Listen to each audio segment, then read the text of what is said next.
Olá, boa tarde. Você acompanha agora notícias do Brasil e do mundo desta segunda-feira. E eu começo essa edição com as manchetes dos sites dos principais jornais do país. Folha de São Paulo, Procon São Paulo notifica Itapemirim e multa pode chegar a 11 milhões de reais. A entidade deve ingressar com ação por danos morais e materiais contra a empresa. E agora o Estadão, o governo de São Paulo prorroga o uso obrigatório de máscaras até o dia 31 de janeiro para conter gripe e Covid-19. A decisão da gestão João Dória foi anunciada nesta segunda-feira. O uso da proteção é obrigatório no estado desde julho de 2020. A demanda por vacinas antigripais tem crescido na capital. E agora o valor econômico em queda firme e Bovespa perde marca dos 105 mil pontos com temor sobre Ômicron. Os países impõem restrições para conter a disseminação da variante no início da temporada de férias. E por fim o Globo. Fiocruz confirma o primeiro caso da variante Ômicron no Rio de Janeiro.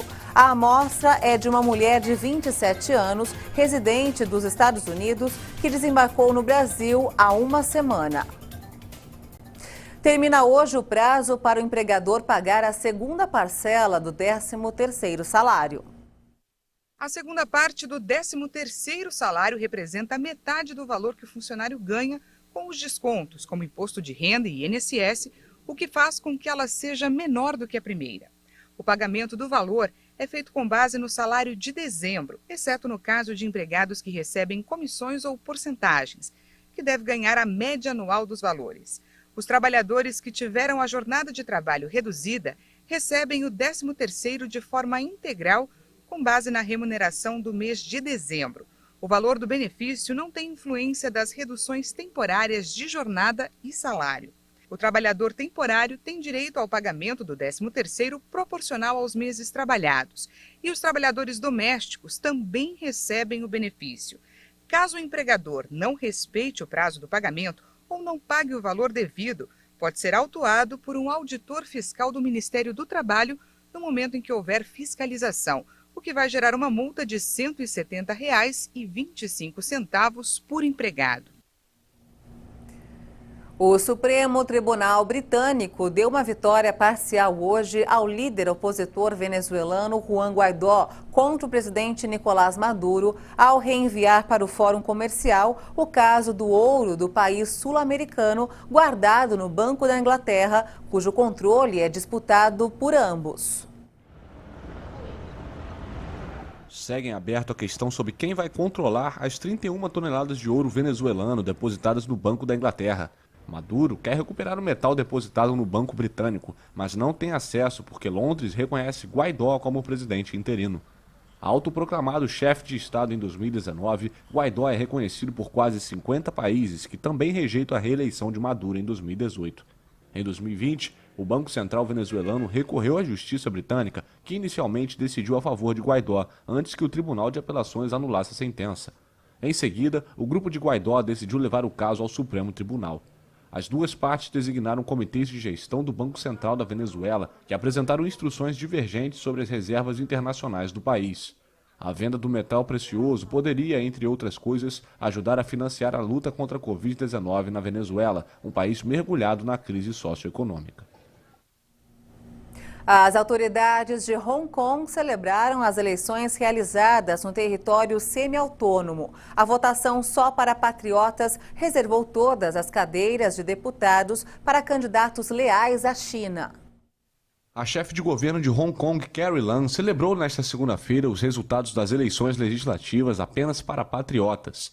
O índice de participação foi historicamente reduzido na votação, que reservou todas as cadeiras de deputados para candidatos leais à China. Mas o fato foi minimizado pelas autoridades de Hong Kong e da China.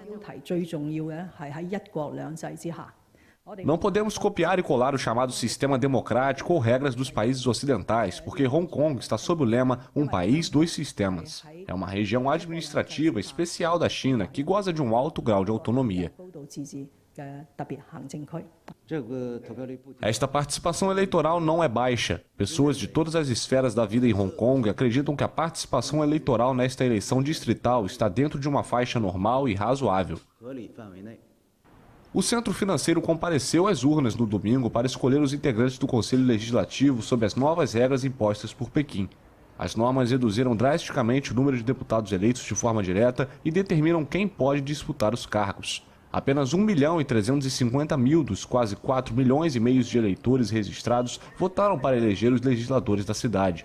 A participação de 30% foi a menor desde que a cidade passou do comando britânico para o chinês em 1997. As mulheres reivindicaram igualdade de gênero durante a realização dos Jogos Ancestrais Indígenas do Panamá. Acostumadas a trabalhos braçais, indígenas de várias etnias aproveitaram a competição para pedir mais direitos e reconhecimento.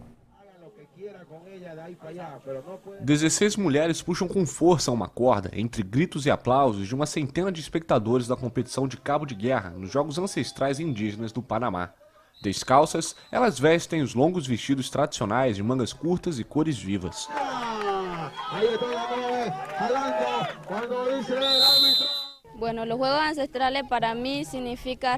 Os Jogos Ancestrais, para mim, valorizam a cultura e o esporte de cada povo, que é formado pelos 7 povos indígenas do Panamá.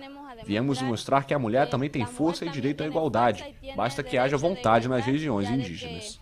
Há força e vontade nas comarcas.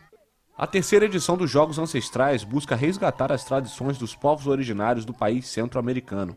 250 pessoas das 7 etnias do país participaram dos 4 dias de competições. Os jogos incluíram arco e flecha, lançamento de dardos, corridas de 100 metros e 10 quilômetros, natação e canoagem. E essa edição fica por aqui. Você acompanha outras informações durante a nossa programação. E se quiser rever as nossas reportagens, é só acessar o canal HIT Notícias no YouTube. Obrigada pela sua companhia e até amanhã. Tchau.